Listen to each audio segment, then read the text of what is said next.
আজ চলুন একটা অন্যরকম যাত্রায় বের হওয়া যাক, একটা মহাজাগতিক যাত্রা।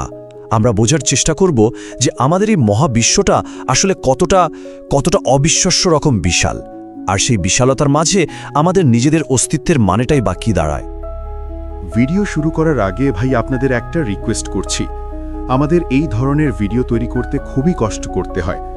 আমরা এই ভিডিওগুলো তৈরি করি শুধুমাত্র আপনাদের জন্য, তাই আপনাদের একটা লাইক এবং সাবস্ক্রাইব আমাদেরকে অনেকটাই উৎসাহিত করে।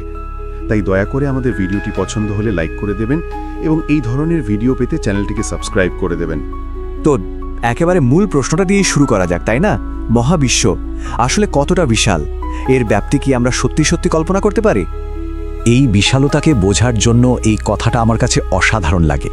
আমাদের এই চেনা অচেনা মহাকাশ, মানে আমাদের ব্রহ্মাণ্ড, তার আকার এতটাই বড়, এতটাই বিশাল যে মানুষের সাধারণ কল্পনা শক্তিও সেখানে গিয়ে যেন হারিয়ে যায়।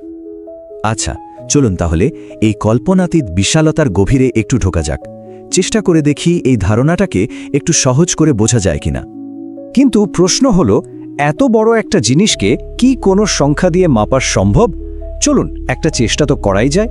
তবে হ্যাঁ, একটা কথা বলে রাখি, এখানে কিন্তু আমাদের সাধারণ কিলোমিটার বা মাইলের হিসাব একদমই খাটবে না। এই বিশাল দূরত্ব মাপার জন্য আমাদের একটা বিশেষ এককের সাহায্য নিতে হবে, আর সেটা হলো আলোর গতি। হ্যাঁ, আলোর গতিতে মাপা দূরত্বই মহাকাশের এই বিশালতাকে বোঝার জন্য সবচেয়ে সেরা উপায়। বিজ্ঞানীরা অনেক হিসেব করে যে সংখ্যাটা বের করেছেন সেটা হলো 93 বিলিয়ন। হ্যাঁ, ঠিকই শুনছেন, 93 বিলিয়ন আলোকবর্ষ। এটা হলো আমাদের দৃশ্যমান মহাবিশ্বের এ মাথা থেকে ও মাথার দূরত্ব, মানে ব্যাস। আচ্ছা, এই বিলিয়ন সংখ্যাটা ঠিক কতটা বড় তার কোনো আন্দাজ আছে? ভাবুন তো, যদি কেউ 1 বিলিয়ন পর্যন্ত সেকেন্ড গুনতে শুরু করে, মানে 1, 2, 3 এভাবে, তাহলে তার প্রায় 31 বছর লেগে যাবে শুধু 1 বিলিয়ন গুনতে।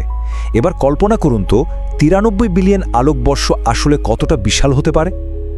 আচ্ছা, এই যে আলোকবর্ষ বলছি, এই জিনিসটা আসলে কি? দেখুন, আলো প্রতি সেকেন্ডে প্রায় 3 লাখ কিলোমিটার বেগে ছোটে।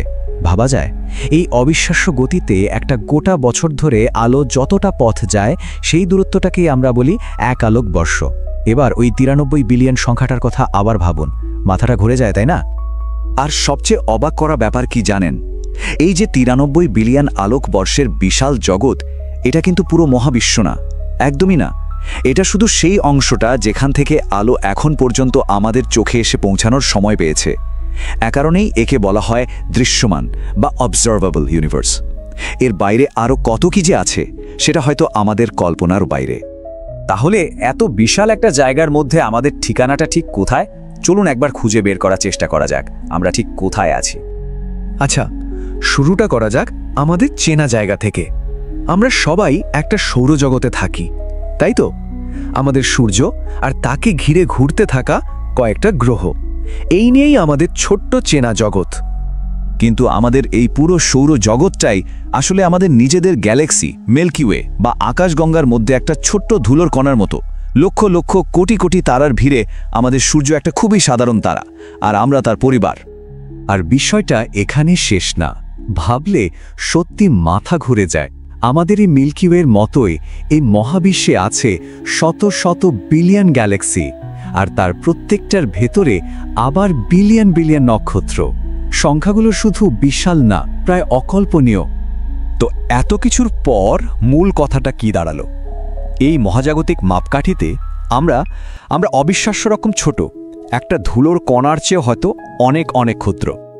কিন্তু এই বিশালতার কথা জেনে কি শুধু মন খারাপ হবে যে আমরা এত ছোট, নাকি এর পেছনে আরও গভীর কোনো অর্থ লুকিয়ে আছে? এই যে মহাজাগতিক দৃষ্টিকোণ থেকে সবকিছুকে দেখা, এটা কিন্তু আমাদের নিজেদের জীবন আর আমাদের এই পৃথিবীকে দেখার ভঙ্গিটাই পুরোপুরি বদলে দিতে পারে। চলুন দেখি সেই শিক্ষাটা কি। এই অশেষ বিশালতা আমাদের একটা খুব জরুরি জিনিস শেখায়, যে জীবনটা আসলে কত রহস্যময়, আর জ্ঞানের যে বিশাল সমুদ্র চারিদিকে, তার সামনে দাঁড়িয়ে আমরা কতটুকুই বা জানি। এটা আমাদের আরও বিনয়ী হতে শেখায়। একবার ভাবুন তো, আমাদের রোজকার জীবনের ছোটোখাটো টেনশন, রাগ, ঝগড়া এই বিশাল মহাবিশ্বের প্রেক্ষাপটে সেগুলোকে কতটা অর্থহীন মনে হয়, তাই না? এই ভাবনাটা হয়তো আমাদের সবাইকে একটু কাছাকাছি আনতে পারে। তাহলে সব শেষে এই একটাই প্রশ্ন ভাবনার জন্য রেখে গেলাম, এই যে অসীম, নীরব বিশাল মহাবিশ্ব, এর সামনে দাঁড়িয়ে আমরা আসলে কারা?